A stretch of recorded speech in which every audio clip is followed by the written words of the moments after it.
auparavant vous a présenté le site d'Antibes, qui est à peu près à 60 km du site de Boulouris. Donc le site de Boulouris, c'est 83 hectares de nature au bord de mer. C'est juste séparé par la voie de chemin de fer. Et donc ces 83 hectares ont la même particularité, c'est-à-dire qu'ils bordent le littoral. Et on a aussi un côté nature qui est très très important, puisqu'on a donc aussi ce côté terre qui nous appartient.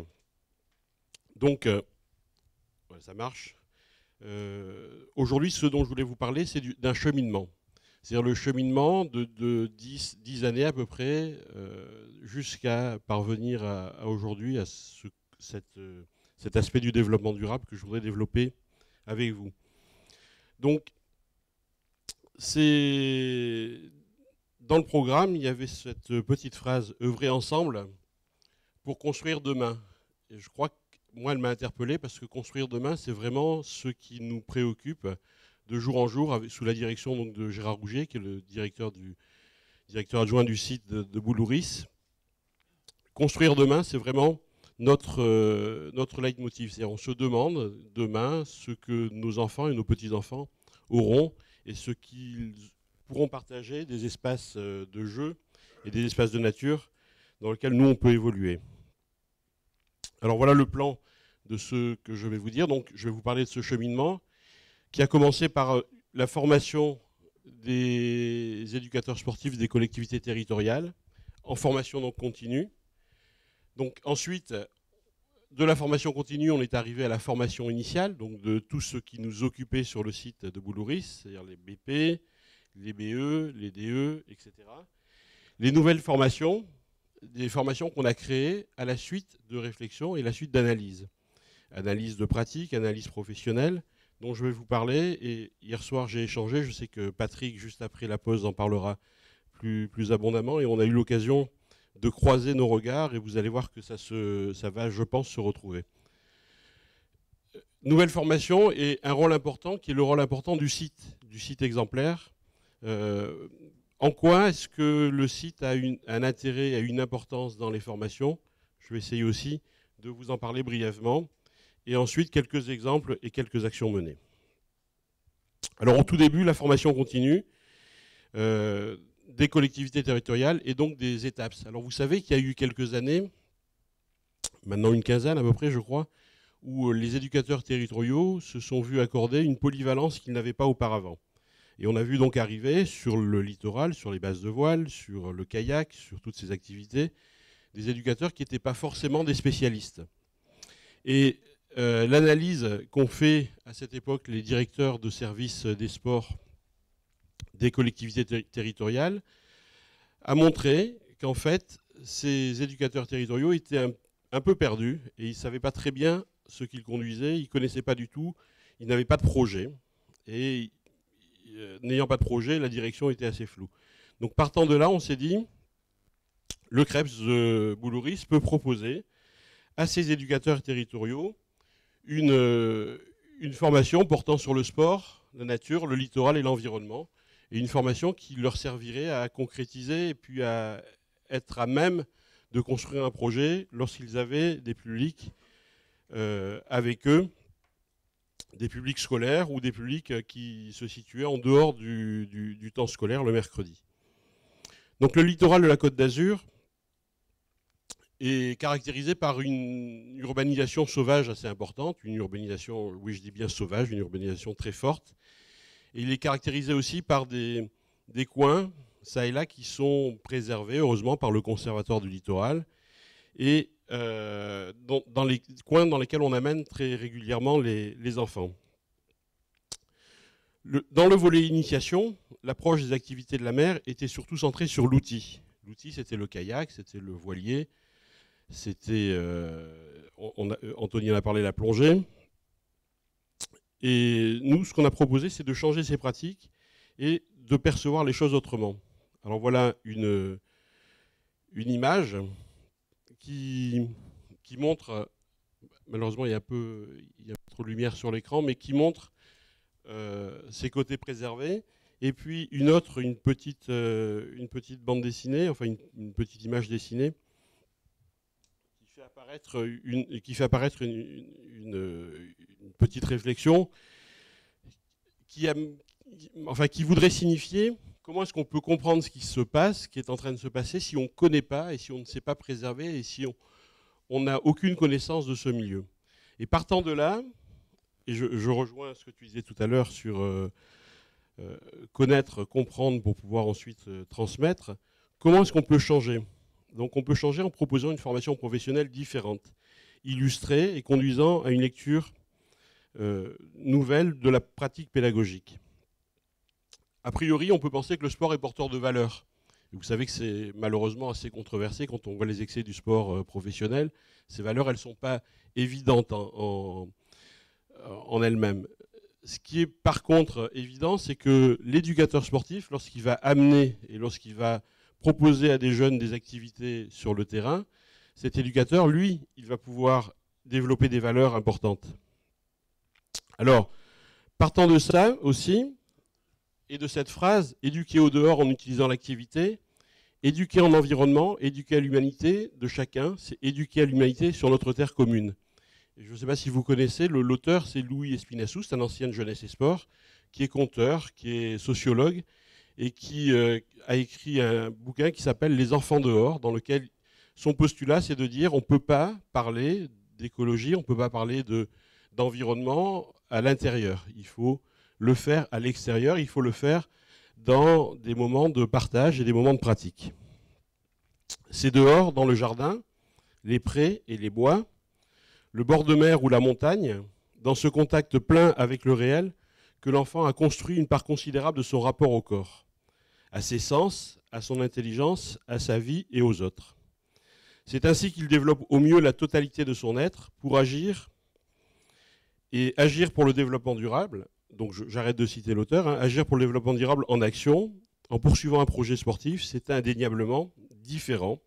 Et inclure ce projet tout au long de mois de formation, on le verra pour la formation initiale, c'est aussi lui donner du sens et lui permettre de vivre et de grandir. Donc voilà notre postulat. Donc amener les gens sur des activités et leur faire découvrir, mais vraiment dans l'action, les notions qu'on veut développer avec eux, de connaissance de l'environnement, puis ensuite éventuellement de protection de l'environnement. Et puis vous verrez qu'en allant plus loin, on va se retrouver très vite dans le développement durable, dans des pratiques qui vont être des pratiques à très long terme. Donc faire du sport en milieu marin, un outil à fort impact social. Et l'idée, c'est que l'outil devient aussi un moyen qui est un moyen d'exploration et de découverte, et pas seulement un moyen d'expression sportive, de confrontation, un moyen de, je dirais, de performance. Mais donc l'idée, c'est de dire, venez avec nous. Donc on a pris les éducateurs territoriaux, on les a mis sur des kayaks, on a pris des palmes, des masques et des tubas. On a pris aussi des casse-croûtes pour s'arrêter sur des petites îles. Et puis, à partir de là, on a fait tout un cheminement. Et ce cheminement, vous allez le voir, il nous a conduit à rencontrer des pêcheurs. Il nous a conduit à rencontrer des éducateurs sportifs qui avaient très envie de faire découvrir le milieu supralittoral. Et aussi, vu de la mer, le littoral et son urbanisation, c'est aussi une école intéressante parce qu'on apprend à observer et à voir de quelle manière les hommes ont construit et construisent leur avenir sur le plan urbanistique et comment ils s'y prennent en fait pour réellement détruire des zones qu'on pourrait très très facilement conserver, même en y construisant des habitats.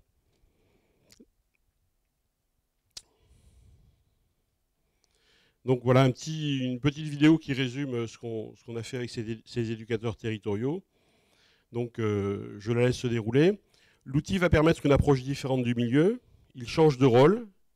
Il devient tour à tour un moyen de locomotion, un moyen de course, et aussi un camp de base. C'est-à-dire qu'on va s'arrêter et à partir du kayak, on va pouvoir pratiquer d'autres activités comme celle que vous avez derrière moi et qui s'appelle le canyon de bord de mer. Voilà, la rencontre avec les pêcheurs autour d'exploitation de pisciculture.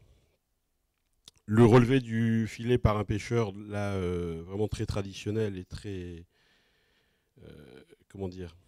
très particulier parce que il a une technique de pêche qui est différente, hein, très respectueuse par rapport à ses collègues, donc on l'a choisi.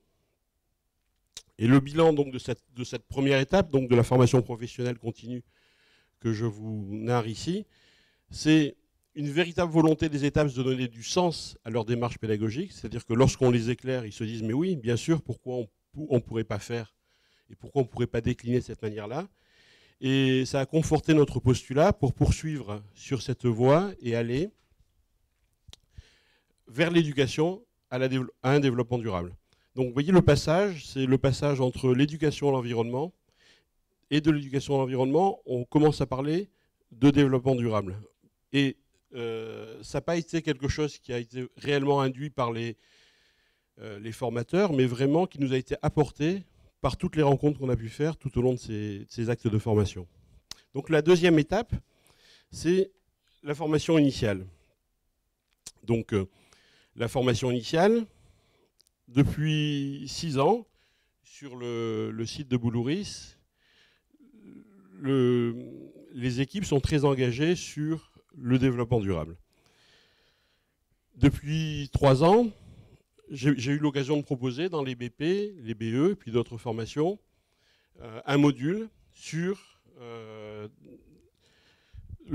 développement durable. Ce module, dans ces 3 formations, il est proposé différemment. Et vous allez voir que c'est important. Dans une formation, il est proposé à la fin de la formation, c'est-à-dire qu'on va le placer, quand tout le reste est fait, on dit on va parler du développement durable. Et dans 2 autres formations, ce module, il est placé au début, et soit au milieu, soit à la fin de la formation. Très vite, les limites de l'exercice sont apparues, et quand on en parle en toute fin de formation, on se rend compte que c'est vraiment du greenwashing, c'est-à-dire c'est vraiment le verdissement du diplôme, et on a en fait peu d'élèves, et peu d'élèves intéressés, parce que, comme ça n'a pas été proposé dans le déroulement de la formation, en fait, ce n'est pas nécessairement quelque chose qui va les intéresser.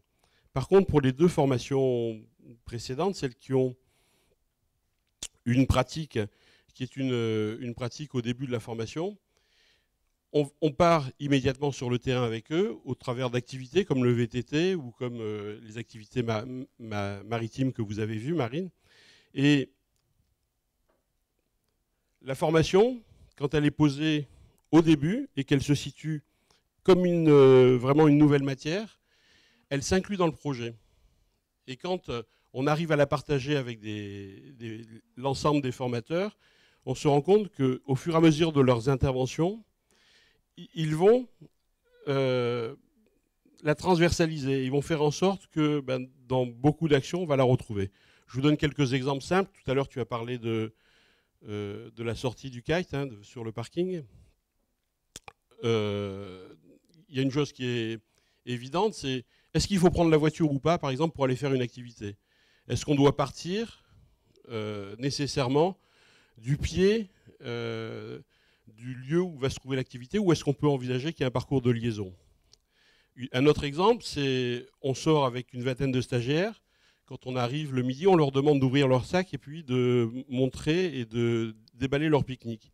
Et puis on se rend compte que certains vont repartir avec un sac de déchets, et puis d'autres simplement avec une boule qu'ils vont pouvoir rouler et mettre dans leur poche. Voilà des exemples qui sont des exemples tout simples. Et puis bien sûr, le déplacement. Le déplacement, est-ce qu'on doit venir seul? Est-ce qu'on doit venir à plusieurs? Est-ce qu'on peut l'envisager au départ de son domicile et pas au départ du lieu de formation? Tout ça, ça fait partie de ce qu'on a décliné tout au long de ces formations initiales. Alors, l'idée force, c'est décliner la formation tout au long du parcours de formation, vous l'avez compris. C'est intégrer le parcours de façon transversale et c'est accompagner tous les modules de formation, les accompagner avec ce concept du développement durable. Alors, au travers d'expériences multiples, avec une difficulté, c'est le partage entre les formateurs.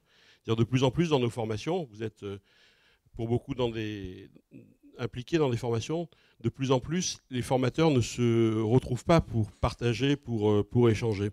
Et la difficulté, c'est que... Ah, c'est vraiment foncé. Hein.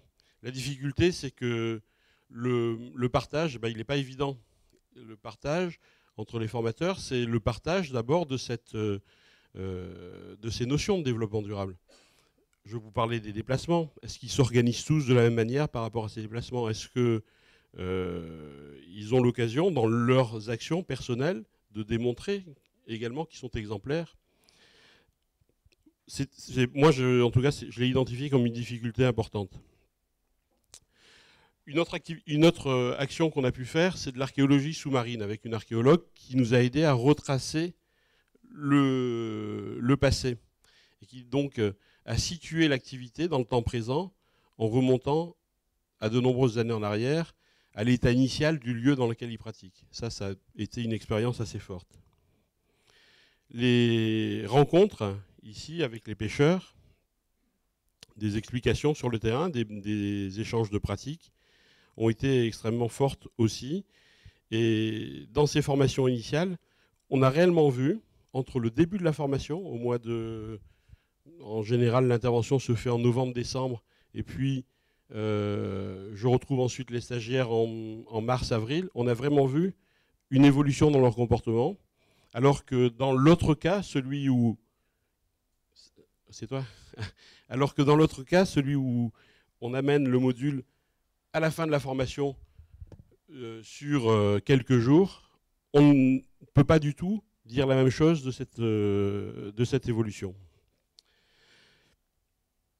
Alors ensuite, au niveau des nouvelles formations, en 2010, il y a une formation qui s'est appelée le DEGEPS de coordonnateur de projet de développement maîtrisé des sports de loisirs de nature. Cette formation va prendre comme fil rouge le développement durable. Et donc dans le projet de ces futurs gestionnaires, soit de territoire, soit d'installation, le développement durable a pris une place extrêmement forte, extrêmement importante. Et on a pu proposer à des étudiants, dans leurs expériences en entreprise, vraiment de faire le lien entre ce qui était fait en formation et ce qu'ils ont pu vivre en entreprise. Et on a même fait le lien sur un événement dont je vais vous parler après, qui se déroule sur le site, sur le CREPS.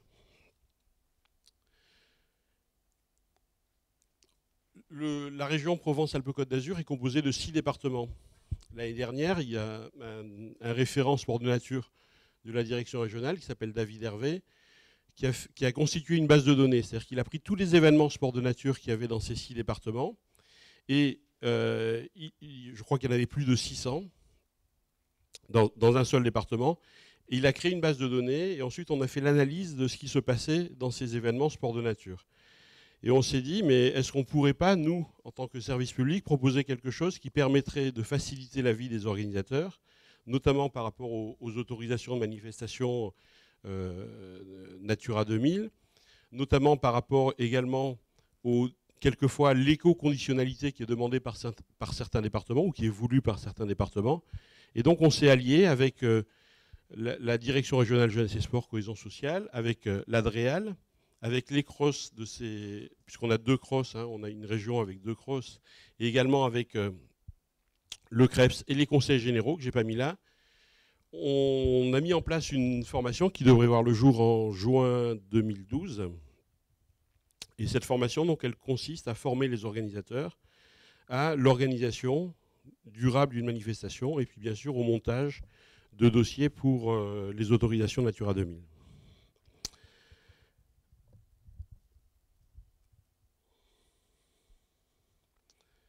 Alors je vous disais que quelquefois vous avez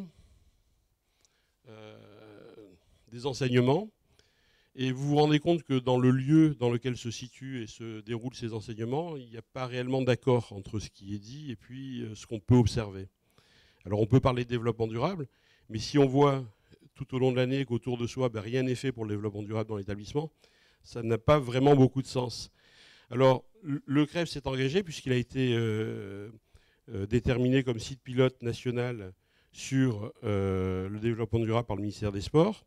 Et il s'est engagé autour de ces 2 missions, le haut niveau et la formation. Ce que vous devez voir normalement dans le noir, c'est un parcours acrobatique en hauteur.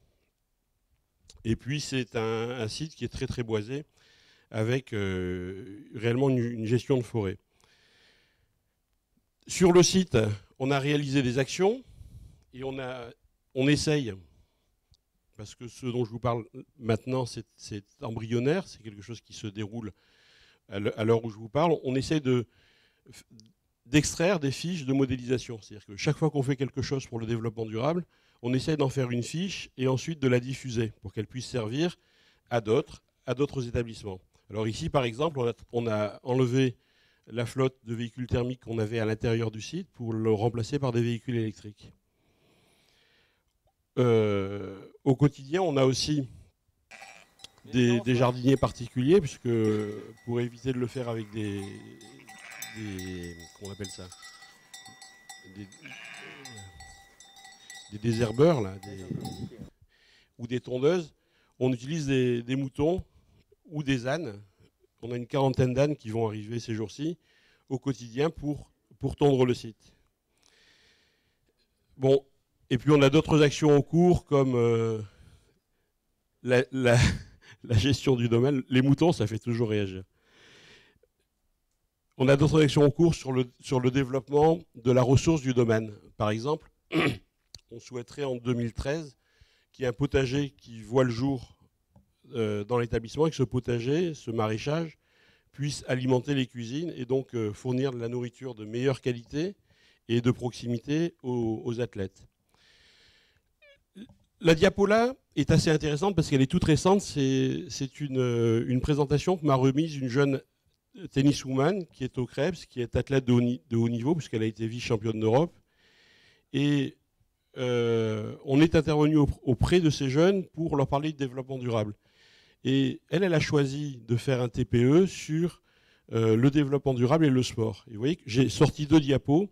Il y en a une qui s'appelle l'implication sociale des sportifs et l'autre qui s'appelle l'influence sur le psychique du développement durable. Alors elle dit le développement durable inclut la notion de respect de soi et des autres. Dans le sport de compétition, cela signifie jouer contre soi pour se dépasser, progresser plus que pour détruire son adversaire.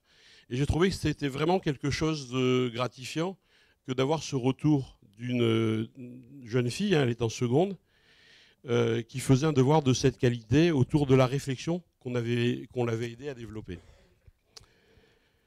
Donc ça, c'est sur le cœur de métier qui est le haut niveau. C'est un exemple donc d'un petit travail.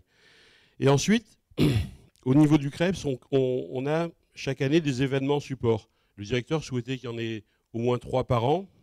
Malheureusement, on n'en a plus 3, on en a un gros qui s'appelle Sud Aventure. Alors, ce que vous voyez sur le terrain, c'est la délimitation du site du Krebs avec la proximité du bord de mer et des activités qui vont être proposées, le stade et tout l'espace sport de nature. Alors, je vais aller vous montrer ce dont il s'agit, sudaventure.fr. Donc voilà, pendant 2 jours, le 14 et 15 avril 2012, sur notre terrain, on va accueillir 8000 personnes. Et à ces 8000 personnes, donc, il y a à peu près 102 activités qui vont être proposées gratuitement. Donc gratuitement ou presque, hein, c'est un prix d'entrée symbolique.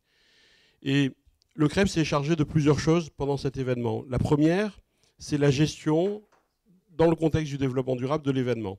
Donc, on a donné des règles et on a dit, voilà, on vous prête notre terrain. C'est l'Office du tourisme de Saint-Raphaël qui organise. On vous permet donc d'accéder pendant 2 jours à notre site. On met en place tout ce que vous souhaitez, à condition que vous respectiez les règles. Alors, les règles, elles sont multiples. C'est d'abord la réduction des déchets. Il n'y a pas de bouteilles plastiques. Il y a donc des éco-verres qui sont distribués aux 8000 personnes à l'entrée qui ont été faites par le Krebs. Il y a sur le terrain également l'interdiction, année après année, de sport de véhicules thermiques. Hein. Avant, il y avait des 4x4, des quads, de jet ski, etc. Donc tout ça, petit à petit, a été éliminé. Et ensuite, sur cet événement, on a des stagiaires donc, qui vont intervenir. Ils sont des stagiaires du BP, activité physique pour tous et randonnée. Donc ces stagiaires vont animer le pôle nature. Et on a ensuite d'autres stagiaires qui sont ceux du DE qui vont faire l'analyse et le bilan carbone de l'événement. Donc vous voyez, on a à la fois la maîtrise de l'événement sur le plan du développement durable et ensuite on a tu arrives ? Et ensuite, on a la possibilité de faire travailler nos stagiaires et donc de déboucher sur une application pratique de ce qu'ils apprennent et de ce qu'ils développent tout au long de l'année dans les enseignements qu'ils ont. C'est pas très grave si... Ah, tu n'arrives plus du tout à voir le signal, en fait. D'accord. Donc voilà, cet événement, c'est le 14 et le 15 avril 2012. C'est 8000 personnes et c'est vraiment un terrain d'expérimentation pour nos étudiants qui est intéressant. Au-delà de ça, ce qui est intéressant, c'est que le site se positionne vis-à-vis de l'extérieur comme un endroit où on se préoccupe de ce qui va être fait demain, et un endroit aussi où on essaie d'innover sur les propositions donc, de sport de nature.